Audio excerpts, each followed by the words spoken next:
So yesterday on London Real, I got to sit down with Luke Johnson, who is the chairman of Risk Capital Partners, one of the most successful entrepreneurs in the hospitality space in Britain, former chairman of Pizza Express, of Channel 4, and one of the creators of Gail's Artisan Bakery, Feng Sushi, etc. And he had a lot to say about these current lockdown measures. And one of the things he said that was so poignant to me was this. He said, the economy is us. You cannot divorce the two. And when you decide to hold everyone at home, it's going to have ramifications. And it's a great concept to think about because I think oftentimes we separate the economy, money from who we are and our livelihoods, but it actually is one and the same thing. Our interactions every day, where we go, the goods and services we purchase, those are our lives. And if we can't be of service to other people, if we can't go out and live this world, then we don't really have lives. And you see this really taking a big effect on our mental health. And you can see how inextricably linked our economic health is to our mental health. And so for me, it was great to sit down with someone like Luke and talk about some of the really serious things that are affecting our sectors right now.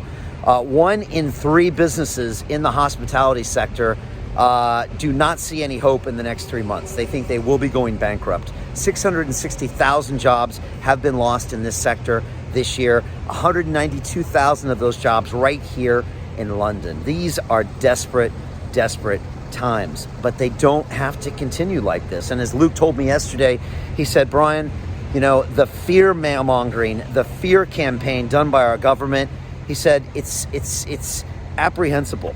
It's just a ridiculous thing that they've done because we've terrified people to not want to come back to their cities, get back to work, and get back to doing what they were doing before. And I agree with him. I think that the main thing we need to do here is find a way to get this sector, the hospitality sector, that's only responsible for 3.3% of COVID transmissions, back on its feet. And I wish it would happen now. Now, we might have to wait till December 2nd, but even then, we're hearing there's going to be even more drastic than Tier 3 lockdown measures, earlier curfews, etc. And we're hearing that it's going to be locked back down again in January. This is not the way forward. This is not the way we're going to save our economy. This is not the way we're going to save our younger generation. And one final point that Luke made was this. He said, Brian, economists don't make jobs. Entrepreneurs make jobs. It's a very important point. He said, creating a job is an incredible thing that makes a city thrive. But unless you allow an entrepreneur to do that, it's not going to happen. And how do you do that? You give them stability. You give them stable taxation. You give them confidence in the future.